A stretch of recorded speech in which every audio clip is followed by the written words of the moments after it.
Bluebird by Charles Perrault. A wealthy man had a bluebird, which made him extremely ugly, so that women ran away from him. It was known that he had been married several times before, but what had become of his wives, nobody knew. Eventually, Bluebird managed to win the heart of one of his neighbor's daughters, and they were married, and she went to live in one of his vast houses. One day, Bluebird told his wife that he had business to attend to in the country and would be gone for several days. He entrusted her with the keys to all of the various rooms in the house which contained his treasure.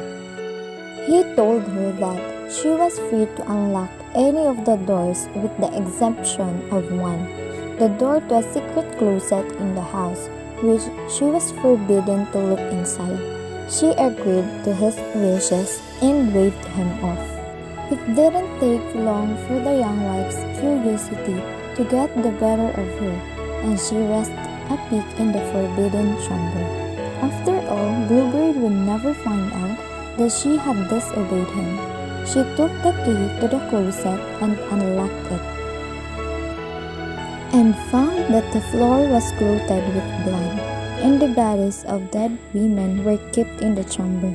So this is what had happened to all of Bluebird's previous wives.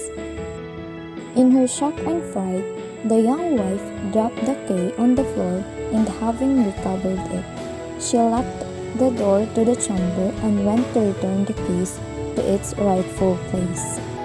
Unfortunately, the key was now stained with blood. She set about cleaning it, wiping the blood from the key, but the blood returned.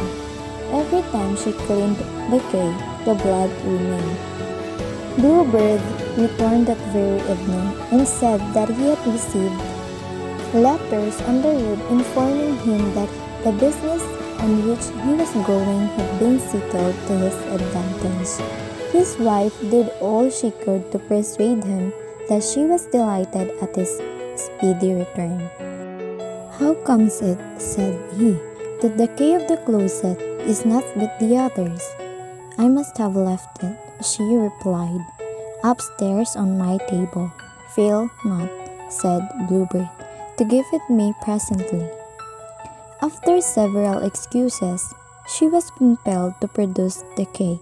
Bluebird, having examined it, said to his wife, "Why is there some blood on this key?"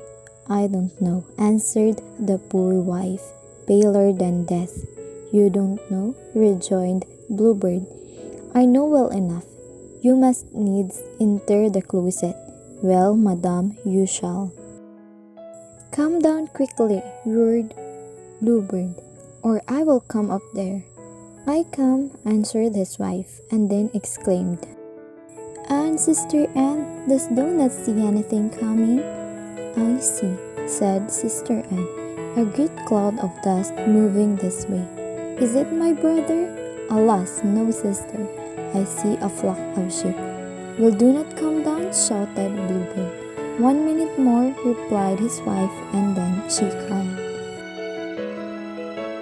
"It is of no use," said Bluebird. "You must die." Then seizing her by the hair with one hand and raising his cutlass with the other, he was about to cut off her head.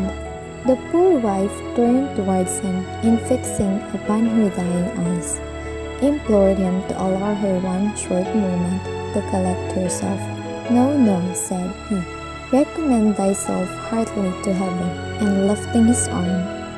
At this moment, there was so loud a knocking at the gate that Bluebird stopped short. It was opened, and 2 horsemen were immediately seen to enter, who, throwing their swords, ran straight at Bluebird.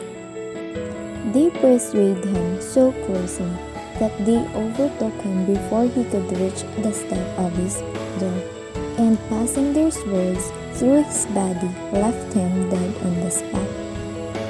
Bluebird's wife has the dead wife's formally buried and inherits Bluebird Castle. She eventually remarries and leaves,